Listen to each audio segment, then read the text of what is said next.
Good evening and welcome to the February Board of Education business meeting. My name is Chris Hampton. I'm the superintendent of schools, and it is my honor to welcome you here tonight, especially with the outstanding entertainment we have scheduled for you tonight. So I'm going to let our choral director introduce the group, but before we do, if you would be so kind to welcome the Soaring Sound Choir from Andrew Johnson Elementary School under the direction of Miss Jenna Houston. Yeah. Okay, we are the Soaring Sounds Choir from Johnson. This is a group of 4th and 5th graders who have auditioned, tried out, sang all by themselves in front of me. And we did have to make some cuts, believe it or not. We are about strong at around 62 members. So this is our second year of the group, and we're just so proud of the hard work. So we're going to start by singing some of our canons and warm-ups because that's the easiest way for kids to start singing in parts. It's when you sing your part independently, and then you come in at a different time, and then it creates this beautiful harmony. So we're going to do a couple of those and then two selections.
make sure it's on. We will now have our choir manager introduce the next two pieces for us. Our first selection will be Sing for Joy by Mike Wilson. It's a dynamic choral piece published by Plank Red Publishing, designed to create a grand celebratory atmosphere. The arrangement features a regal, energetic feel, driven by a full complement of accompanying instruments, including a prominent horn section. The piece includes an engaging bell tone section where singers are instructed to deliver the word joy with a sudden accented attack followed by a sustained drop in volume, creating a unique overtone effect. And our two soloists are Paisley Priester and Jackson Smith.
Sing for peace, sing for love, sing for joy, all ye people. Lift your hands, raise your voice, Gloria in excelsis. Sing for peace, sing for love, sing for joy, all ye people. Lift your hands, raise your voice, Gloria in excelsis. Sing for peace, sing for love, sing for joy, all ye people. Lift your hands, raise your voice, Gloria Domino. Gloria Domino.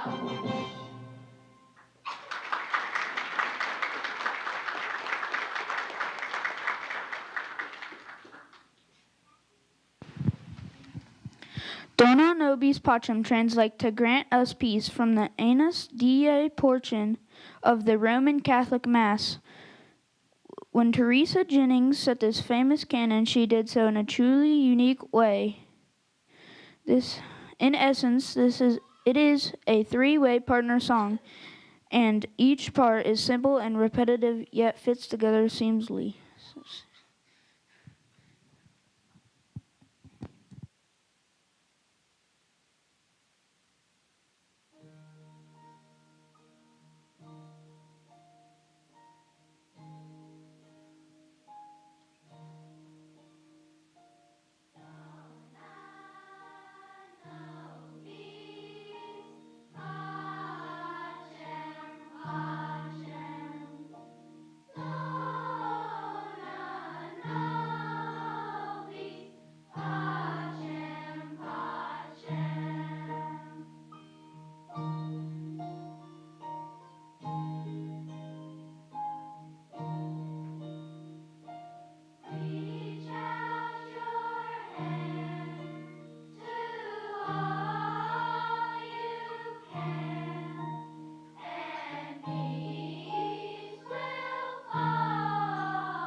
Okay, that concludes our portion of it. How about one more round of applause for the soaring sounds?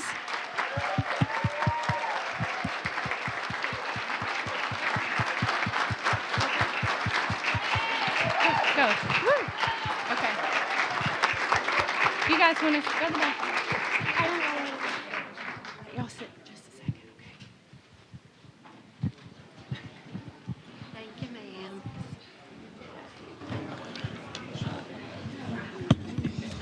Thank you, Miss Houston, for bringing such a talented group of young students to us. I'm almost speechless, really.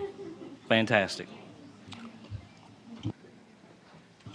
We'll get started in about 1 minute.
That was awesome.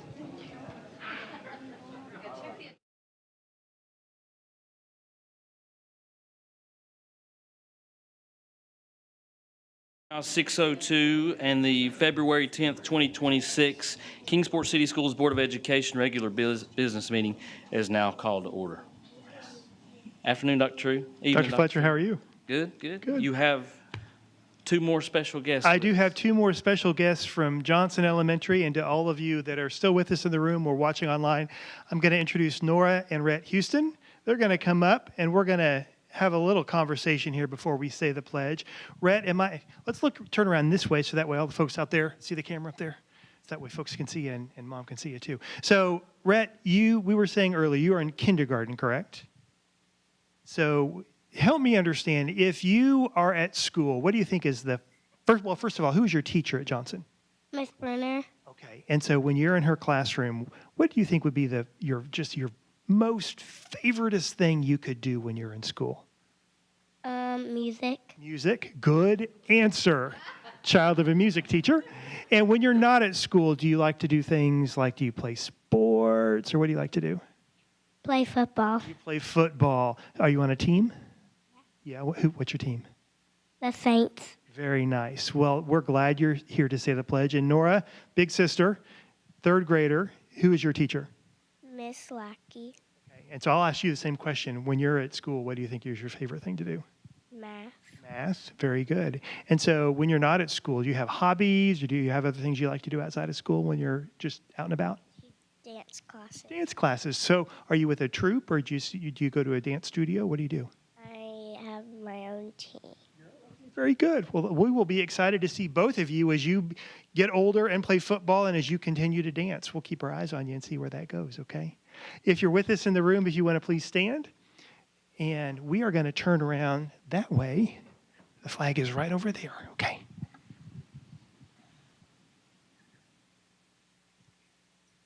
I pledge allegiance to the flag of the United States of America and to the republic for which it stands, one nation, under God, indivisible, with liberty and justice for all.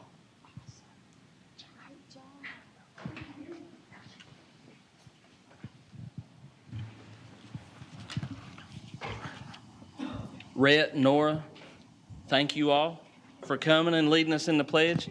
Miss Houston, thank you again. It's a great job.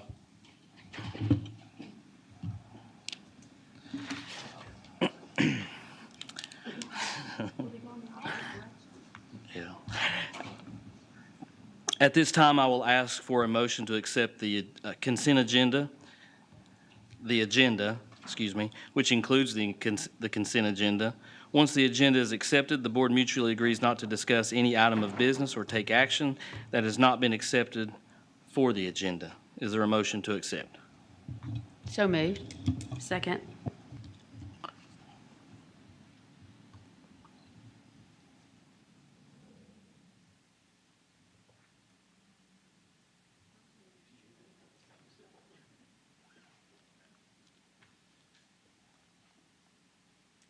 All right.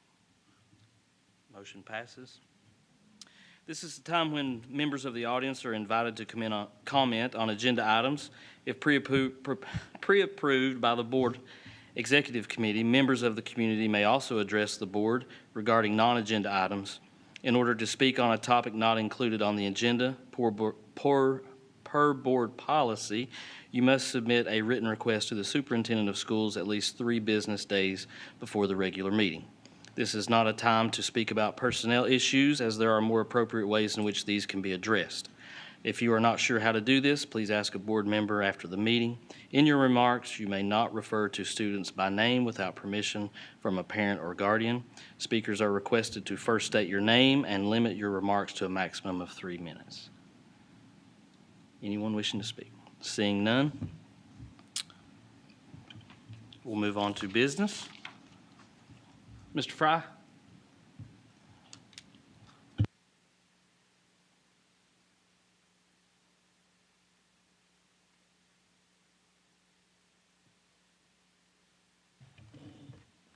Hey, Mr. Fry. Good evening.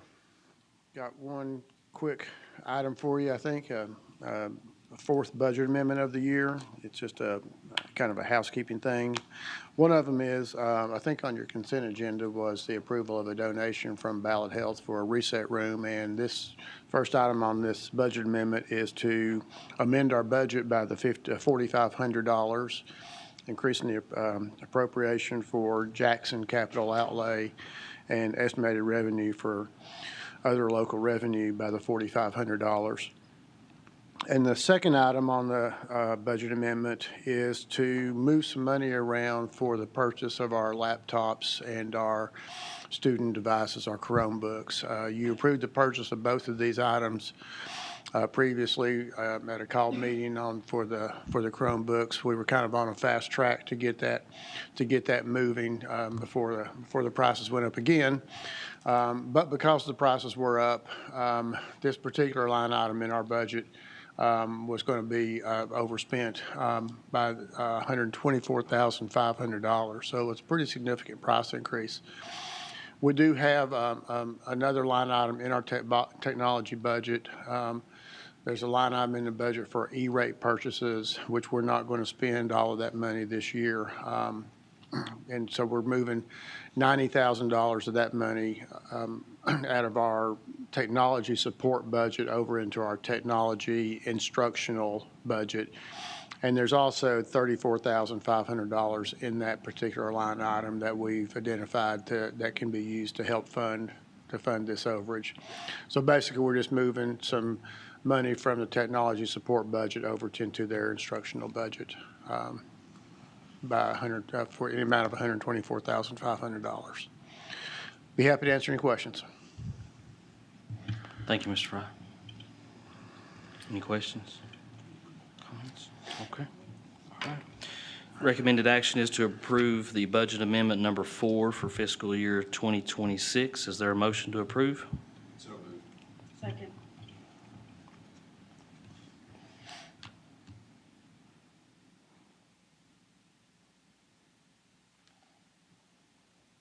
Very good. Motion passes. Thank you, Mr. Fry. Thank you.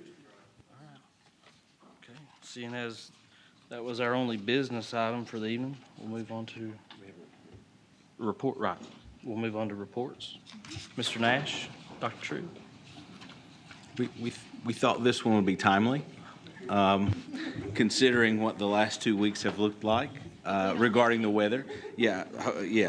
Hopefully more for an awareness for board members and community members, but hopefully that they do not have to be enacted for the remainder of the spring semester of 26. It's a nice change. Yeah, we do, and for quite some time have had some fairly involved processes in place when it comes to how we approach weather situations. We just thought it might be something you might be interested in to kind of peel back the curtain a little bit and go behind the scenes on what our thoughts are and what our processes are, as well as to inform the community really about kind of what we do and how we approach weather situations. Certainly over the last couple of weeks, we've had several of those that we've dealt with, and we've got some specific examples to kind of show you kind of how we operated, but really a lot of it is just under the umbrella of what are our regular procedures when it comes to how we handle inclement weather. And really it starts with a day's prior approach. We typically are looking, especially at this time of year, 5 to 7 days in advance, just kind of keeping an eye on what things look like. Certainly, as we've all experienced over the last few weeks, the closer you get to the expected event, the better the forecasts get. So when we get into that 3 to 4 day range, we're kind of zeroing in a little bit more. And then I would say probably within 24 to 36 hours is really when we really start to kind of zero in with making potential decisions or contingency plans or what those things might look like. And the one thing as we go through this whole discussion, I really want to point out is the team approach to this. Not only externally, some of the experts we rely on, but also the internal team. You'll hear us talk a lot about, some of the folks that go out and drive roads. Certainly, Mr. Nash and I want to point out, Dr. Stringham does that, Tommy Starnes does that, which provides a great perspective from a bus driver standpoint. Dr. Hampton really kind of leads that work as we are all and about. So it's not just one person or a couple people making a decision. This is really a collective effort of many folks as we go through our processes. I have to think that maybe you drew the short straw or something like, how do you get on that team? No fun. No fun to be picked for that team. So, but we do appreciate it's good work. I think one of the things we've learned over the years, and Mr. Nash will add some, I'm sure, some context to this, is it's important to have that team, not only for difference of opinion, what are you seeing, but also it allows us to see different things and have different perspectives, especially when we're out and about. We've got some pictures that Mr. Nash is going to show you here shortly. I think over the years we've learned that what I see in one area is probably not what you're going to see in another area, and so to be able to have that is critical. And Mr. Starnes, we can never overstate the importance he has, because none of us have driven a school bus, and for him, if he says, no, we can't drive buses, honestly, he probably trumps every one of us from a safety perspective. And he's very good about that, and he'll tell us other times, like, no, we can make it, we'll be fine. So his vote may be double of everyone else's in some ways, just because of safety in school buses. To that end, if you could, because I got the rumor as well as I think everyone, and as I say, a rumor will circle the earth before the truth ever even gets out of bed and puts on its pants. Could we speak to the two buses that Yes. were apparently Correct. in accidents and killed multiple people? And It was interesting the way that story grew as the day went on. We can tell you exactly what happened. So we had two buses, one in the area, basically a road that stretches from Skyland Drive down into Cooks Valley, one in a neighborhood behind Adams, further out. Really want to applaud our transportation guys and our bus drivers in those moments because contrary to what you may have seen on social media, there was no wreck. We heard ditch, we heard tow trucks, multiple. None of that is what happened. We had bus drivers that got into situations where, from a road condition standpoint, an ice standpoint, had some trouble maneuvering, and short of putting their kids and their bus in a dangerous position, stopped and called for help. Which is exactly what we would want them to do in those situations. So that allowed a response to occur that didn't put children at risk. So there were no buses in ditches. There were no tow trucks pulling buses out of ditches. It was, I think, kudos to the drivers for in those moments saying, I'm not going to risk this. I'm just going to wait for assistance. And we had our maintenance department assisted, our city folks assisted as well, along with KPD. I mean, so that's exactly right. They asked for help. We got it there, and it takes a little time. But all those students made it to school. But yes, definitely no accident, no problems. Other than there was definitely a delay. But they made the right choice and the safe choice to wait until we could get the assistance they needed. it was about a dozen kids. Probably, Less than that. I would Yeah. say, We yeah, had eight or nine on one and 2 on two the on other. the Yeah, so So, 11. Yeah, right, a dozen, yep. So, thank you for bringing that up, and just to be able to kind of, when you hear words thrown about in the public like crash and ditch and tow trucks, not true, but appreciate the opportunity to clear that up. So we are, as long as we have done this, and those of us that have been doing this have been doing it for several years, we would not be at all the first to call ourselves weather experts. So when it comes to how we approach these types of situations, we look to those that are to be able to provide guidance, and want to kind of just point out a few of those resources that we have. One here is the National Weather Service out of Morristown. They provide, in approaching events, they will provide regular briefings. Multiple times a day, they will send out a slide deck that give all kinds of graphics and maps and expected arrival times and how many inches and those sorts of things. We showed you in this presentation, I grabbed a couple of slides from that briefing, from a briefing that occurred on the 31st of January. Typically, we'll get those. There's one that comes out in the middle of the night. There's normally one, again, depending on the severity of the event, you might get a couple during the course of the day. Those are very helpful for us because we can get those. In addition to that, they have, again, when events are occurring, they will have webinars that they'll host. So there's a 2 o'clock webinar in the afternoon. And Mr. Nash and I typically will both be on those again, so that way we have some redundancy. Did you hear what I heard? Maybe we have things that might take us away, so we always just plan on listening to those. But it's a great opportunity for us to hear directly from the meteorologists in Morristown, the National Weather Service. They walk through their slides, but also they give a lot of opportunity for Q&A, so that way you can hop on if you have questions about a particular area. And that really covers a lot of the region. So you'll have people ask questions, I'm in, Sevierville, what would I expect? Or I'm in Mountain City, when will this happen? So if we have questions like that locally, we can ask those as well. So that's one of the key things really that comes out of the National Weather Service. There's another with the point forecast. Yes, and that's a resource from the National Weather Service that we can click on, actually a specific, you can zoom in, and what we may do is click on Lynn Garden or the eastern part of the city, or maybe towards Rock Springs, and it'll give you can see here very detailed forecasts hour by hour. It'll give you precipitation, how much it will occur, if there's going to be snowfall.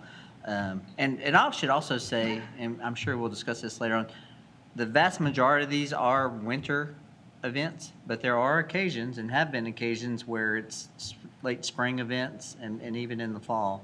The very first day of school, correct? And so, but this, because I can tell you for sure, as Andy mentioned earlier, that he may be out west, say out at Washington in the Allendale area, and we've had this occur, and there's nothing. And I'm up on Chestnut Ridge, Skyline Drive area, and there's quite a bit of snow, and it can vary. But this allows us to target areas and to know, okay, we want to make sure that we check that space because they're forecasted to get more. And it really is fascinating because different parts of our town, not just due to elevation, but just to location can change in the forecast, and this is a helpful resource for us. We talk about the scope of information we're trying to gather. This is a key, and a couple slides ago I neglected to mention, certainly local meteorologists. We've got great relationships with the Mark Reynolds and the Dave Dirks of the world to be able to contact them. If we need to, the Sullivan County Emergency Management Agency also provides information. And really, we also rely on a lot of ways with the personnel from the city of Kingsport because they're out and about looking at roads and they know what those conditions are like. They can help us understand. And they're also ready in a moment's notice when we say, hey, we are seeing this, when we're out driving in the morning or when we're in situations, and they can send response to be able to. We will give them a list, and we did recently, of specific roads of concern and say, hey, can you go please to these? Last time I probably sent 10 streets for them to go and work on and help us. And so they are very responsive in that. In fact, they usually call one of us a day or two before and say, here's our plans, here's when we're going to start, and they start rolling 24 hours. So they are very attentive to the city's needs and our needs as well. But, and so your approach to the differing, how weather can vary from one end of the city to the other, like how do you approach that? If there's nothing anywhere else and you've got a small portion, say Orbank, Chestnut Ridge, like you mentioned, I know it's rare that would happen, that there would not be anything anywhere else, but is it, you approach it as a whole system then, if it's at one? It really does, and we had actually had those wet, kind of but there's ice situations. here. Yeah, I can remember it was a couple years ago, I've lost track of the year, where we had a system move in kind of late during our processes from a timing standpoint. It almost moved vertically north to south through the middle of town. And, we were okay on the east side, we were okay on the west side, but through the middle of town, it got covered over. And, you hit those times in the early morning where when you lose it, you're not going to get it back from a road coverage standpoint. And I think we closed that day just because, because of the way it hit and knowing that we would have been, especially when you get situations where it's covering over schools, which we'll talk about a little bit, how we do school checks in the mornings as well. It just doesn't make it operable to be able to transport and to safely operate school in a lot of those types of situations. We're really trying to balance heavily leaning on safety and also making sure that we communicate in a timely manner, understanding the impact a schedule change has on families, whether it's an early dismissal or a closure or a delay. And so we really have tried over the years to set up a system that takes both of those things into account. Certainly, we're going to operate and make decisions based on safety, and we want to do it in a way that has the least negative impact on families when it comes to making arrangements. So this is a tweak that, again, we have these procedures, but we tweak them every year. We look at them and say, how can we make them better? And this is one of the things we did, which was several years ago, which was to set a deadline decision if it's going to happen overnight, for instance, the night before. And so that way, if we're going to make a call, we're going to make a decision of a schedule change, we're going to be able to do it as early as possible, if we can, in the late afternoon, early evening. But we won't announce or make a decision anything after 9. And really, that is to prevent families from sitting by the phone, continuing to watch TV at 9, 9:30, 10, 10:30, and throwing something at them late. So we say, if we've not made a decision by 9, we are going to wait until the morning to make that decision. So that way everybody can kind of gear down for the night. We can kind of continue to assess things overnight. And then obviously, if conditions warrant, make a decision. So that's just, again, a tweak that's happened. Before this certainly is, if we're going into an evening we're having conversations throughout the afternoon, making plans, when are we going to get back together? I think last week we had a situation where we were going to get back together. It was one of the nights before we closed. It's like, let's gather back in at 8 and everybody communicate with others, see what happened. So we're having all those conversations throughout the day, but any kind of a decision in the evening is going to be made by 9. So that way we can get the word out and families aren't kind of in limbo thinking we may make a decision later on. If we've not made a decision by 9, that creates our scenario where, again, we're going to get up in the morning if we need to. I think a lot of times we have a what happened scenario where we're getting up to see what happened, or we're in a what we think might happen scenario. And so a lot of times it might be a situation where there's a 3:30, we kind of call it the last line of defense check. Did something happen overnight? Do we need to get everybody up? Or if we really think it's what happened? Do we need to get up and assess? That happened last week. But generally we are up and about and on the roads no later than 3:30. Typically it's between 3 and 3:15. We can kind of see here kind of the people that do that. And again, like we said before, we do it in a way so that way we're all spread out all over town. We each have kind of, not only to cover certain areas, but we've kind of learned over time, where are those hot button spots? Where is it that if it's going to go bad, we really need to make sure, or the roads are such to where if it's bad, in this particular area, Skyland, Ridgecrest, those kind of things. We kind of know where to go on those things. And you can kind of see here where we each, between myself and Dr. Stringham and Mr. Nash and Mr. Starnes, we each kind of take a particular area as we go about, again, starting at about 3:15. And I would say too, again, going back to Mr. Starnes, that he has an area, but if sometimes we may say, hey, can you come over and check this area from a bus perspective? And so we're not always just solely in those areas, but we end up after time all over town, but particularly Mr. Starnes and just his knowledge and expertise with buses. If we start around 3:15, that gives us a good 2 hours to inspect, and we'll talk a little bit about decision-making and timing. But that gives us about 2 hours to kind of assess things on where we are. So we wanted to, these are recent photos that we wanted to show you. So if we get up and things are looking like this, like that picture on the left there, I mean, that's a pretty good sign that we're going to have some concerns. You can go on to the next one.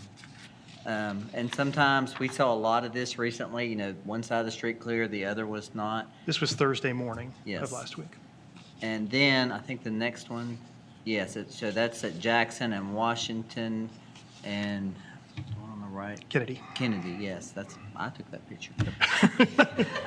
It was early. It was early. And so you can see at DB, and then, one thing is not just checking roads, it's checking school parking lots, it's checking sidewalks. Can our staff get in and clear it in time so that it can be safe for students and staff? And it may be that we elect to go on a delay to allow them time to clear. And so it just varies so greatly. And I will tell you, for whatever reason, the majority of our snow does not arrive at 6 p.m. so that it's easy to make a decision by 9 p.m. For whatever reason, it likes to start snowing at about 4 to 5 a.m. Historically. And so we're out there driving and either it stops or the snow starts coming down. And that can make it very challenging to get things clear, because our folks are great the night before. They've often salted, they've prepped, they've done everything they can, but then you get this blanket that comes early morning and it creates new challenges. Like that one, if you could go back, Vivian, that one on the left, that was Thursday morning at Dobbins Bennett. When you see that, truth be told, last Thursday morning was probably one of the, I don't say easier calls, but when you see that picture at 3:30 at DB, you pretty much know that's probably not going to be able to be recovered by the time students are going to be rolling in. So, there's some things like that when you look at schools that you just know you can't. Again, just some more pictures of school. That's Roosevelt and Jefferson. So all those things add in, and we will send these pictures to each other and review them, and it does definitely help. Ultimately, Dr. Hampton's making this decision, but we collectively discuss all that and then come to a decision. Dr. Fletcher, to your point, when you see things one place but not another, we have often also in the past taken those kind of photos and posted them on social during the course of the morning. So that way, if someone's saying, hey, wait a minute, my house looks great, why are we out of school today, or why are we on a delay? Having that kind of visual provides, I think, some clarity for families. And so we will do that at situations as well. So we're out driving roads again from about between 3 and 3:15. Kind of we've got a structure set up to where if we need to gather, we do, but typically we don't. We're typically in communication as the morning goes, as it goes on. Our morning deadline to make a decision is 5:15, and that again it goes to Mr. Nash's point. We have had many moments where we're sitting there watching it rain, but it may turn over to snow, and it's right on a 32-degree mark, and it's 4:45, and then you're kind of, what's going to happen? We know, and there's a reason why, and Mr. Nash can explain why 5:15 really has to be about as late as we can go with making a decision. Yes, our buses, some of our buses start pulling out at 5:30, so they're heading out to their route. So we've got to make a decision to communicate to those families, communicate to the drivers. Also, we have other staff, our SNS staff, custodial, that are coming in. So, but really, those buses drive that decision for the 5:15. So we decide by 5:15 is kind of our deadline. And again, a tweak we made several years ago. We used to do all of our communication in kind of one wave in order to get the word out. We changed that based on feedback from families that getting a 5:15 phone call is not always the most pleasant thing. So what we do is we send out all of our electronic processes starting at 5:15. So on our website, school messenger, which is a phone, which, well, in this case is an email and a text. Social media, we start calling TV stations, radio stations, those sorts of things. We get all that done, and then we record the call, and that doesn't go out till 5:45. Again, I know for a lot of folks that's early, but for your high schoolers, some of them are getting on the bus by 6 or shortly thereafter, so we need to get word out to them and make sure they hear as well. That communication process really is a team effort, and we've put some things on here just to show we kind of divide and conquer from the communications department standpoint. I handle, again, the school messenger side, website. This year, again, feedback to be able to have what we call it a weather line, which basically is a forward of our school phones. We forward them to a dedicated line, and I make a recording on that one. So if a parent calls a school early in the morning, they're going to get shuttled to that line that gives the communication about a schedule change. We also work with St. Dominic just to inform them what we're doing. A lot of times they will base their decisions based on what we do, so we stay in connection with them so they know. Mary Beth does all the TV. She does automated systems. She dials in and does all of those, as well as all the social media. Jeff Hall does WCSK. I think we've got 8 different radio station companies that he contacts on those mornings to be able to do that. And then Pete is the one that rolls things over all those individual phone lines, Pete Bowen in our technology department. That's just the external communication. There's a lot of departmental communication as well. We have partner communications, like I will notify KPD just so they are aware. Our crossing guards, those are actually a third party.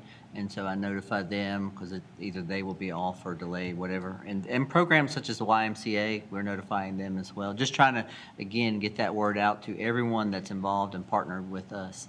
And then we have some internal communications that we do with folks, for example, SNS and maintenance and custodial as well. We really try to cover as much as we can. We want to be the direct source. I think an interesting thing we found this year on a couple different occasions, we have had people reach out to us saying, well, wait a minute, AI said you were on a delay today, or things like that.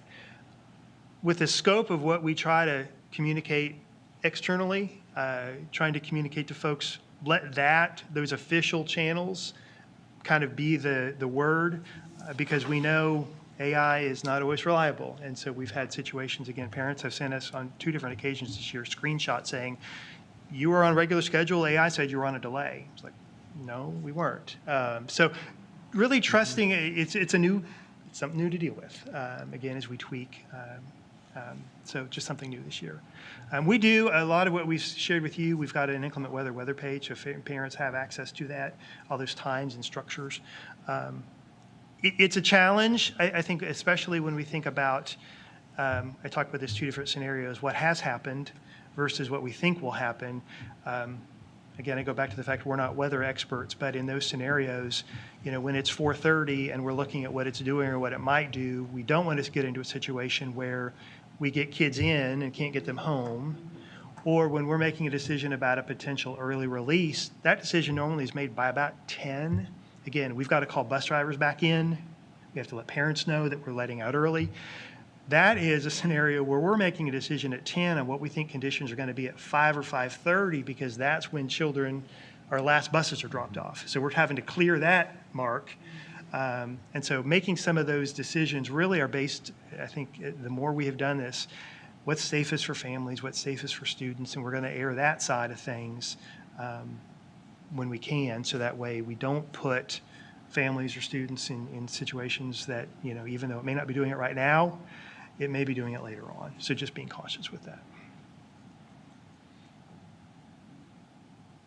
We'd love to answer questions you may have or anything. And I also want to point out, you mentioned it, the fact of our maintenance and custodial crew. A lot of times when we're out early in the mornings or in these conditions, they're out shoveling snow, and we have 3 blades on trucks and 2 salt boxes to be able to put things out, and they do great work to be able to get us back up or allow us to move forward without making a schedule change. Yeah, I'll reinforce the fact that to the degree possible, our stakeholders, our community, our families, our students, our faculty and staff, they know when we know.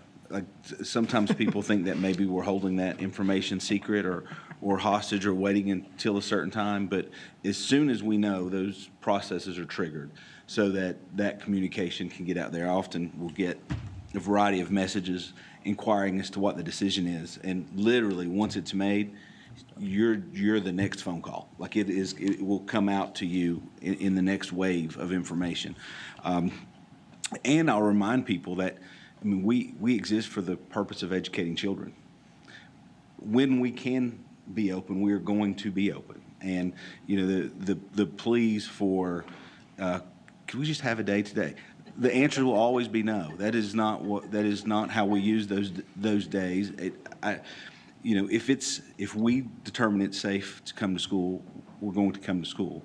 And I'll point out that it's in our handbook, and we have to remind people of this often, is that in the event that a parent feels that it is not safe to send their child to school, all they have to do on one of those days is call their school office, and that absence will be excused. That the parents play a role in that. But if we feel like the masses can come to school safely, then that's what we're charged with doing. That's why we exist. And so I know some people don't always understand that, or they see maybe some of the trends in some are more mountainous areas that have very different weather conditions during these events than we have, and want to spend another day sledding or tobogganing, and it just doesn't probably not going to work out for them that way in Kingsport. Well, I just want to say thank you. I know that's not an easy decision to make, and I was joking about, pulling the short straw to be on that team, but we're very grateful. I was just, that's an attempt at humor, but we are really thankful. I would not want to be getting up at 3:30 driving in those types of. No, I'm good. I trust. We'll swing by. Implicit trust in you all. We are thankful, though, and again, just to the custodial staff and the maintenance crews and all they do to try to make it possible for our kids to be safe and the employees to be safe. We are very thankful. They're the best for sure. So, and thank you for this. And I didn't know all this detail, and I had kids in school for 18 years, so I didn't know the detail of everything that happens. I just know you're really popular, Andy, this time of year. Dr. Hampton is the one that deserves the praise. I'm just the mouthpiece, so he's the one that gets the credit for. Or not. Credit or blame. We get plenty of student emails when the decision is on the unpopular side.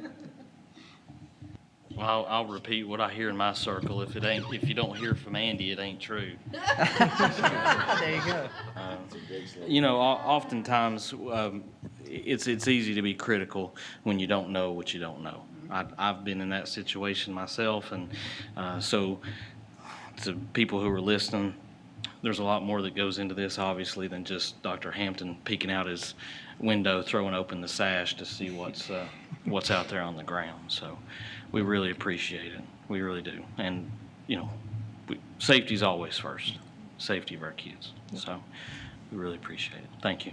Thank you. Thank you. Did you have anything else to add? Not about the weather, but Yes. if there's No, yeah. Yeah, please. I would like to take just maybe 3 minutes to celebrate some students and some groups in our school system. I'll start with the Soaring Sounds from Andrew Johnson. Well, that's outstanding, an outstanding representation of the hard work that has gone into that program. It's they described it as rebuilding, but what you saw here tonight represents more than 10% of their school population. That to me is not rebuilding, and what a wonderful thing to have students involved in anything we can get students involved in, but to have them here tonight was outstanding. So again, to Johnson, great job. I also want to talk about briefly about the state robotics competition that took place over the weekend. 32 teams participated. There were a few more who qualified, but because of the weather, were not able to travel. But 32 teams qualified and participated. Of the 32, 5 were from Kingsport. So that's a remarkable level of representation. Jefferson had 2 teams qualify, Sevier had 2 teams qualify, and Robinson had a team to qualify. And those students went and represented Kingsport City Schools remarkably well. Very, very proud of them and their sponsors. So kudos to robotics. Also want to celebrate math counts at Robinson. Let me just tell you, that is, if ever an academic dynasty has existed, it is that program under the direction of Ms. Bratton at Robinson. They, for the how many ever years in a row, were the regional champions and qualified to participate in the state math counts competition in March. And just a remarkable accolades that team and within that school garner. It's quite remarkable. We also had some athletic events over the last week that were, believe it or not, with the weather, the state competitions still go on. So swimming, our girls swimming team had probably their highest finish in 40 years. They finished 11th overall, but that's public and private schools. If you look at just the public schools, they finished 6th for public schools, which was remarkable. 2 relay teams finished 3rd, and then we had an individual swimmer finish 4th in a couple of events. So just remarkable representation by the swimming team. Indoor track also had their state meet over the weekend, and we had 2 individuals who finished runner-up in their events. So another outstanding showing. Wrestling, since our last meeting, as a team, finished runner-up or 2nd place in the largest division for the duels, which that duels is the team wrestling. So finished 2nd, which was the highest finish they've ever had. Last weekend, the individual wrestling regional tournament took place. So that's where each of the individual weight classes stand alone and compete for an opportunity to get to the state tournament. And 16 wrestlers participated. 16 wrestlers qualified for the state tournament. 9 won their weight classification. And it remarkably dominant. This is the 5th year in a row they've done that. Again, for the nth number of years in a row, Coach Wesley Idolette was the regional coach of the year. He has done a remarkable job in building a program. He inherited a strong program, and he has taken it to a different level, and has a lot of support. So I don't certainly our feeder programs, and there's club wrestling, and so certainly he doesn't do it alone. But the Kingsport wrestling community has certainly demonstrated a great level of success of late. If you're not doing anything this weekend, there is a joint endeavor by the theater and choral program at Dobbins-Bennett. They will be presenting The Music Man starting Thursday night, and they will have 5 showings throughout the weekend. And very excited, we have a newly formed music theater class at Dobbins-Bennett, and they will be featured heavily in the show. But I think this will be a great weekend to get out and see some performing art talent on the stages at Dobbins-Bennett. The last thing I'll mention, and this is just hot off the presses is a couple of hours ago, there's a recognition that was built into the TISA funding model to recognize high-performing school systems. And the definition of a high-performing school system is more than 50% of your schools earned a letter grade of an A. That's the definition. And so based on data from the 24-25 school year, Kingsport City Schools was one of only 22 districts in the state out of 140 plus districts, one of 22 to earn that recognition. And the dollar amount has not been finalized yet, but it is a very respectful dollar amount, and we'll discuss that and do release once the final number is known. But I want to thank the teachers, academic support, administrators, everyone who invests so heavily in student learning that allows for that type of recognition, not only for our school system, but it's reflective on the students who do the work. We plan the work and hopefully are creating engaging, motivating lessons, and the students do the work. And those two things have come together beautifully to make for a very successful recipe. And so congratulations, teachers that aren't even aware of this information yet. Truly, it was just an email a couple of hours ago, but very proud of our everyone in our school system community and those who support us for allowing this type of recognition to take place. So I'll close with that. I have a quick question about that. So when you say that it comes from TISA, is that going to be one of those things that's like getting a bump in your salary? It's going to keep coming, or is it a one-time bonus? It's a one. You have to earn it year over year. It is not part of the outcomes because we get that as well. So yeah, this is the governor set aside $17 million to distribute initially among these schools based on, if your school system has 1 to 5 schools, there's a dollar amount. If you have 11 to 20 schools, there's a dollar amount. But from the number who qualified, it exceeded the 17 million that was allocated. They actually need 28 million to cover everyone and make them whole. And there is some movement in legislation that says, that's why I can't give you an exact number, because the first decision has been we're going to prorate it, and everybody will get a percentage based on, I'm guessing, either number of schools or population. We'll get a percentage of the 17 million. Just based on that percentage, it would be $1.3 million that the teachers and students in Kingsport City Schools have earned. If the governor's motion to legislators to add 11 million and fund the whole thing, it will be $2 million. So there's a very healthy range that just based on the performance of some very hardworking individuals.